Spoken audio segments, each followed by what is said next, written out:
फ्लैटों पर कब्जा हो रहा है, गलियां टूटी पड़ी है, नालियां पटी पड़ी है, खड़ंजे टूटे पड़े हैं, चल नहीं सकते, आ नहीं सकते, जा नहीं सकते। उन सब का अगर कोई तोड़ है तो सिर्फ मनीष चौधरी का, सिर्फ मनीष चौधरी। ये जांचा है, परखा है, खरा उतरा है। 8 साल से गफ्फार मंजिल वालों का, हाजी कॉलोनी वालों का, नूर नगर वालों का, जौहरी फार्म वालों का निगम पार्षद है। वहां जाइए, वहां के मुसलमानों से पूछिए कि मनीष चौधरी ने कभी किसी हिंदू और मुसलमान के साथ कोई पक्षपात नहीं करा। मनीष चौधरी ने कभी ये नहीं पूछा है कि तुम्हारी जाति क्या है, तुम्हारा धर्म क्या है। होली फैमिली का बिल कराना हो तो मनीष, कम कराना हो तो मनीष चौधरी हाजिर है। स्कूल में एडमिशन कराना हो तो मनीष चौधरी हाजिर है। गफ्फार मंदिर के चिल्ड्रन पार्क को पूरे ओखला में मिसाली पार्क बनाने का काम अगर किसी ने करा तो उसका नाम मनीष चौधरी है। ये सोचा नहीं कि मुझे गफ्फार मंदिर वालों ने वोट दिया कि नहीं दिया, हाजी कॉलोनी वालों ने वोट दिया कि नहीं दिया। क्यों? मैं अक्सर एक बात कहता हूं, 2017 में उत्तर प्रदेश में पहली बार जब भारतीय जनता पार्टी की सरकार बनी तो प्रधानमंत्री नरेंद्र मोदी ने जो भाषण दिया वो सबको सुनना चाहिए। हमारे भारतीय जनता पार्टी के हर कार्यकर्ता का वही संकल्प होता है। प्रधानमंत्री नरेंद्र मोदी जी ने कहा, सरकार बनती बहुमत से है, सरकार बनती बहुमत से है, लेकिन चलती सर्वमत से है। हम सरकार बनने के बाद जो उस तरफ खड़े हैं उनके लिए भी काम करेंगे और जो इस तरफ खड़े हैं उनके लिए भी काम करेंगे। और सर्वमत की सरकार बनाने के लिए योगी आदित्यनाथ की कैबिनेट में मोहसिन रजा पहले और दानिश आजाद अंसारी बाद में मंत्री बनाया ताकि सर्वमत की सरकार चलाई जा सके। वोट दो कि न दो, उसी संकल्प के साथ मनीष चौधरी जी आज आपके बीच में आए। लेकिन मैं एक खास बात आपसे कहना चाहता हूं। जब हम गांव का चुनाव देखते हैं शकील भाई, प्रधानी का चुनाव देखते हैं, कॉलोनी में निगम का चुनाव देखते हैं, आरडब्ल्यूओ के चुनाव तक में, आरडब्ल्यूओ के चुनाव तक में जो हमारे साथ नहीं खड़ा होता, अगले 5 साल हमारा उससे हाथ मिलाने का दिल नहीं। हम भी इंसान, हम भी इंसान हैं।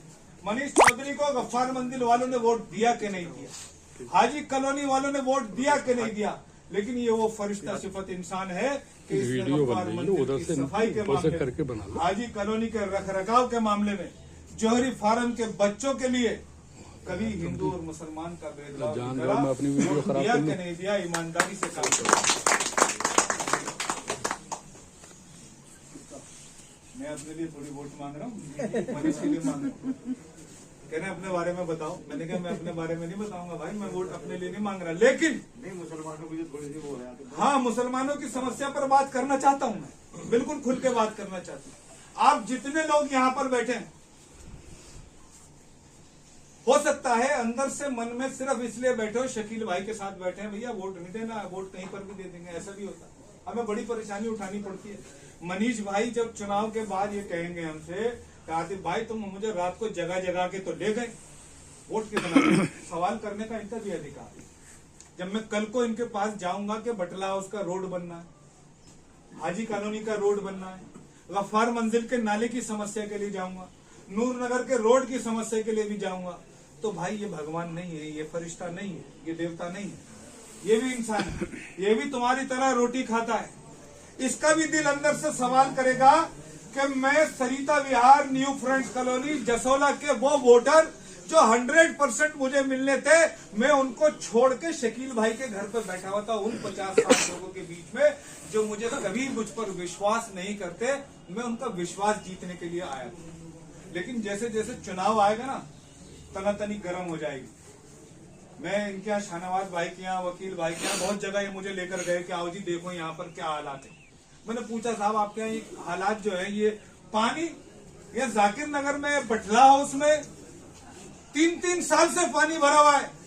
मैंने पूछा इसका जिम्मेदार कौन है, बोले विधायक। मैंने कहा नहीं, आप हो जिम्मेदार। जब चुनाव आया था तो आपने क्या सोचकर वोट दिया था, बताओ। किसी के पास जवाब नहीं। अच्छा आप बता दो, जब चुनाव आता है तुम जितने लोग बैठे हो क्या सोच के वोट देते हो?